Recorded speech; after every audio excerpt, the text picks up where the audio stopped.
Pas fitores 2-0 ndaj Flamurtarit dhe mbylljes së kampionatit të rregullt në vendin e parë në kampin Kuqe Blu nuk munguan emocione dhe reagimet pozitive. Tekniku i Vllaznisë Edi Martini përgëzoi skuadrën për paraqitjen dhe arritjen e objektivit, ndërsa theksoi se ekipi meriton më shumë mbështetje në vazhdimsinë e sezonit. Kam nevojë pak, jo unë, po djemt ka nevojë pak më tepër mbështetje, pak më tepër me kanë prezent kur shoh ekipet e tjera që vinë me politikan, me gjitha instancat e për stadiume dhe ne nuk mbështetemi nga këto njerëz, më vjen keq, sepse Shkodra nuk është asnjë individi, Shkodra është e tonëve. Një nga protagonistët e ndeshjes ishte edhe talenti shkodran Aris Ara. Sulmuesi i ri realizoi golin e parë të takimit dhe njëkohësisht golin e tij të parë në kategorinë superiore me fanellën e Vllaznisë. Goli shkan për familjen time, në veçanti gjyshin, që sakrifikojnë për mua dhe shpresoj me shpërbly.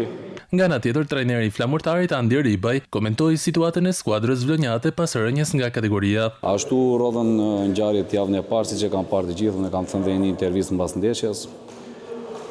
Mund ta kishim zgjidhur më mirë, por situata të tilla nuk kemi çfarë i bëjmë, ja lëm pjesës së fushës. Me mbylljen e kampionatit të rregullt, Vllaznia tashmë përqendrohet te faza Final Four, aty ku do të kërkojë rikthimin e titullit kampion në Shkodër pas 25 vitesh.